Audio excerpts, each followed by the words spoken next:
साथियों, पिछले कुछ वर्षों से देश भ्रष्टाचार के खिलाफ एकजुट हुआ है। हिंदू, मुस्लिम, सिख, ईसाई सभी धर्मों के लोग अन्ना के नेतृत्व में एक साथ आ गए।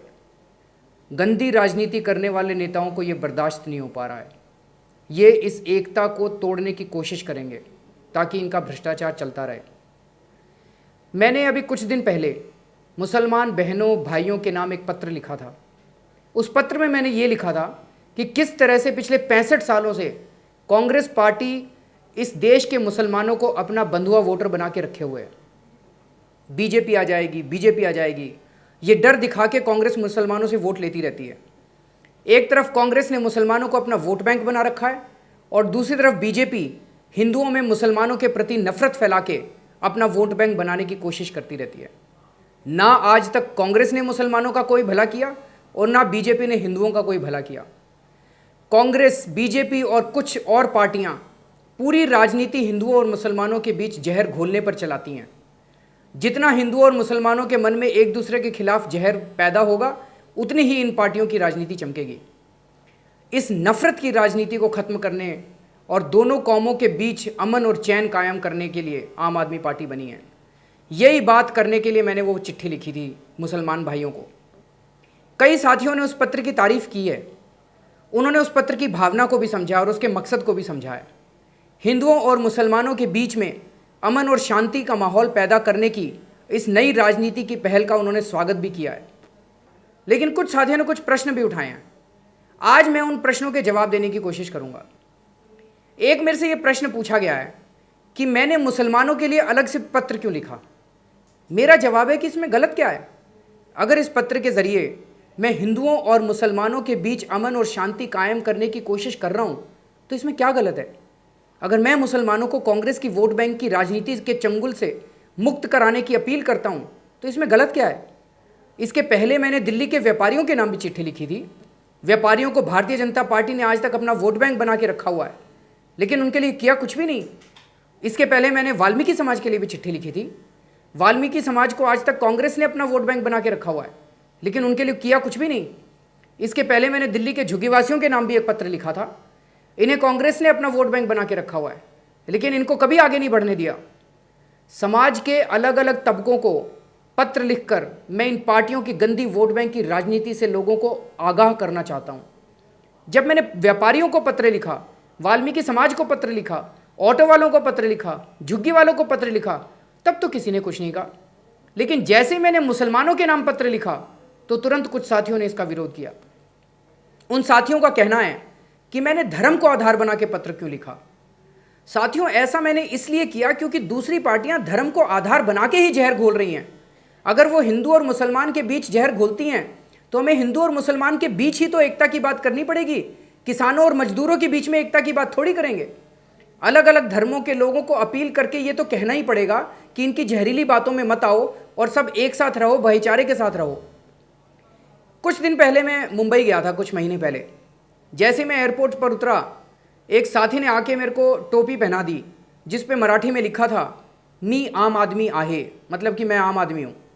2 दिन तक मैं टोपी पहन के घूमता रहा, किसी ने कोई आपत्ति नहीं की। कुछ दिन बाद मेरे घर पे बंगाल से एक लड़का आया। उसने मेरे सिर पे बंगाली की टोपी रख दी, उसे भी मैं पूरा दिन पहन के घूमता रहा, किसी ने कुछ नहीं कहा। अभी दिल्ली के गांव-गांव में घूम रहा हूं मैं, ढेरों मंदिरों में जाता हूं, कई लोग मुझे पगड़ी पहनाते हैं, लेकिन किसी ने कोई आपत्ति नहीं की। लेकिन एक दिन एक मुसलमान भाई ने मेरे सिर पे उर्दू की टोपी पहना दी, तो कुछ साथियों ने इसका विरोध करना चालू कर दिया। मेरे ऊपर आरोप लगाया कि मैं मुस्लिम तुष्टीकरण कर रहा हूं। विरोध करने वाले लोग मोटे मोटे तौर पे 2 किस्म के लोग हैं। एक वो लोग हैं जो कांग्रेस, भाजपा या अन्य पार्टियों से संबंध रखते हैं। हिंदुओं और मुसलमानों के बीच भाईचारा पैदा करने की आम आदमी पार्टी की राजनीति से ये लोग बहुत विचलित हो रहे हैं। इन्हें अपनी दुकानें बंद होती नजर आ रही हैं। लेकिन दूसरी श्रेणी में वो लोग आते हैं जो सच्चे हैं, ईमानदार हैं, देशभक्त हैं। जब ऐसे कुछ लोग प्रश्न करते हैं तो मुझे बहुत चिंता होती है। ऐसे सभी साथियों से मेरा निवेदन है कि वो बैठकर सोचें कि जो कुछ मैंने किया वो मुस्लिम तुष्टीकरण था या मैंने भारत को जोड़ने के लिए किया। जैसे ही उर्दू शब्द आता है तो कुछ साथी इतने विचलित क्यों हो जाते हैं। ये पार्टियां यही तो चाहती हैं कि हमारे मन में एक दूसरे के खिलाफ जहर भरा रहे। मैं ऐसे सभी साथियों से हाथ जोड़ के कहना चाहता हूं कि इस देश में हिंदुओं के दुश्मन मुसलमान नहीं हैं और मुसलमान के दुश्मन हिंदू नहीं हैं, बल्कि हिंदुओं और मुसलमान हम दोनों के दुश्मन ये गंदे नेता और इनकी गंदी राजनीति है। जिस दिन इस देश के लोगों को ये छोटा परंतु महत्वपूर्ण सच समझ में आ जाएगा, उस दिन इन नेताओं की दुकानें बंद हो जाएंगी। ये नेता हर कोशिश करेंगे कि हमारे दिलों के अंदर जहर भरते रहें। साथियों, हमें इसी का सामना करना है। हमारे दफ्तर में एक लड़का काम करता है, उसका नाम जावेद है। एक दिन उसे सड़क पर चलते हुए एक पुलिस वाले ने रोक लिया, उससे उसका नाम पूछा। जब उसने अपना नाम बताया तो पुलिस वाले ने धर्म के नाम पे 2 गालियां दी और 5 मिनट तक उसे सड़क पे मुर्गा बना के रखा। मैं ये नहीं कहता कि सारी पुलिस फोर्स ऐसी है, लेकिन अगर कुछ पुलिस वाले ऐसा करते हैं तो क्या हमें उसकी निंदा नहीं करनी चाहिए, उसके खिलाफ आवाज़ नहीं उठानी चाहिए? और अगर उसके खिलाफ आवाज़ उठाओ तो क्या ये मुस्लिम तुष्टीकरण होता है? हमारी कार्यकर्ता संतोष कोहली का एक्सीडेंट हो गया। ऐसा शक है कि उसका एक्सीडेंट करवाया गया था। वो दलित समाज से है। अगर आज हम उसका साथ दे रहे हैं तो क्या दलितों का तुष्टीकरण है? अभी 1 महीना पहले बिहार से दिल्ली आई एक औरत का सामूहिक बलात्कार किया गया, हमने उसके खिलाफ भी आवाज़ उठाई। तो इसका मतलब क्या हम बिहारियों का तुष्टीकरण कर रहे हैं? मैंने 1984 में सिखों के कत्लेआम के खिलाफ आवाज़ उठाई, तो क्या वो सिखों का तुष्टीकरण था? मैंने कई मंचों से कश्मीरी हिंदुओं के साथ हुए अन्याय के खिलाफ आवाज़ उठाई, तो क्या वो हिंदुओं का तुष्टीकरण था? यदि नहीं, तो फिर इशरत जहान मामले में निष्पक्ष जांच की मांग करना मुसलमानों का तुष्टीकरण कैसे हो सकता है? हम क्या मांग रहे हैं? केवल निष्पक्ष जांच ही तो मांग रहे हैं। क्या निष्पक्ष जांच नहीं होनी चाहिए? इसमें कोई शक नहीं है कि कई आतंकवादी मुसलमान रहे हैं, पर इसका मतलब ये तो कतई नहीं हो सकता ना कि हर मुसलमान आतंकवादी होता है। मैं ऐसे कई मुसलमानों को जानता हूँ जो भारत के लिए सब कुछ न्यौछावर करके बैठे हैं। आज देश को APJ अब्दुल कलाम, अब्दुल हमीद और कैप्टन हनीफुद्दीन पे गर्व है। आम आदमी पार्टी में ही कितने मुसलमान हैं जिन्होंने भ्रष्टाचार मुक्त भारत के लिए अपनी नौकरी और अपने परिवार दोनों त्याग रखे हैं। जैसे कई आतंकवादी मुसलमान होते हैं, वैसे ही कई आतंकवादी और देशद्रोही दूसरे धर्मों से भी तो होते हैं। माधुरी गुप्ता तो हिंदू थी जिसने पाकिस्तान को भारत के कई सुराग बेच दिए। मेरा मानना है कि आतंकवादी ना हिंदू होता है ना मुसलमान, वो केवल गद्दार होता है। उसे सख्त से सख्त सज़ा मिलनी चाहिए। हिंदू, मुस्लिम, सिख, ईसाई, कोई भी धर्म हमें एक दूसरे के खिलाफ हत्या और नफरत करना नहीं सिखाता। हर धर्म प्यार और मोहब्बत का संदेश देता है। इसीलिए आतंकवादी ना तो हिंदू होते हैं और ना मुसलमान होते हैं। बाटला हाउस मामले पे भी कुछ साथियों ने सवाल खड़े किए हैं। इस मामले में 2 युवाओं की और एक पुलिस ऑफिसर श्री मोहन चंद की मौत हो गई। कई लोगों के मन में शक है कि क्या उन युवाओं को मारने की ज़रूरत थी या उन्हें जिंदा पकड़ा जा सकता था। अगर वो दोनों शख्स आतंकवादी थे तब तो उनको जिंदा पकड़ना और भी ज़रूरी था ताकि उनके मालिकों का पता लगाया जा सके। और अगर वो निर्दोष थे तो क्या दोषी पुलिस वालों को सज़ा नहीं मिलनी चाहिए? मौके पर एक जाबाज पुलिस ऑफिसर श्री मोहन चंद की मृत्यु हो गई। वो अपना फ़र्ज अदा करते हुए शहीद हो गए। उनकी मौत कैसे और किन हालातों में हुई? क्या इस पूरे मामले की निष्पक्ष जांच की मांग करना मुसलमानों का तुष्टीकरण है? इस देश को बचाने के लिए न जाने कितने पुलिस वालों ने अपनी जान दी है। मध्य प्रदेश में डॉक्टर नरेंद्र कुमार को भारतीय जनता पार्टी सरकार के शासन में खनन माफिया ने कुचल कर मार डाला।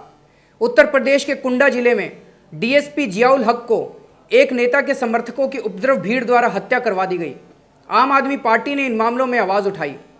26 नवंबर 2008 को कांग्रेस शासन काल में मुंबई पर आतंकवादियों का हमला हुआ। कई कमांडो ने अपनी जान पे खेलकर देश को बचाया। कमांडो सुरेंद्र सिंह भी उनमें से एक थे। उनकी टांग में गोली लगी। बम धमाके में उनकी सुनने की क्षमता खत्म हो गई। उन्हें सम्मानित करना तो दूर साथियों, कांग्रेस सरकार ने उनको शारीरिक रूप से अक्षम घोषित करके नौकरी से निकाल दिया। कई महीनों तक उसकी पेंशन नहीं दी। आम आदमी पार्टी ने उनकी न्याय की लड़ाई लड़ी, उसके बाद उन्हें पेंशन मिलने लगी। अब आम आदमी पार्टी ने दिल्ली कैंट विधानसभा से उन्हें उम्मीदवार घोषित किया है। इन्हीं पार्टियों की दुकानें अब बंद होती नजर आ रही हैं। साथियों, पहली बार इस देश में एक नई राजनीति की शुरुआत करने की कोशिश कर रहे हैं। ये एक छोटी सी शुरुआत है, पर एक ठोस शुरुआत है। ये एक छोटा सा पौधा है। ये पौधा बड़ा होकर पेड़ बने और सबको फल और छाया दे, इसी में हम सबका भला है। ध्यान रहे साथियों, इसे रौंद मत देना। हमारे में 100 कमियां हो सकती हैं, परंतु हमारी नीयत साफ है। हम एक भ्रष्टाचार मुक्त भारत चाहते हैं। हम एक ऐसा भारत चाहते हैं जिसमें सभी धर्मों और जातियों के बीच बराबरी का रिश्ता हो और सभी लोग भाईचारे और अमन चैन के साथ जिएं। इसके अलावा हमारा कोई दूसरा मकसद नहीं है साथियों। जय हिंद।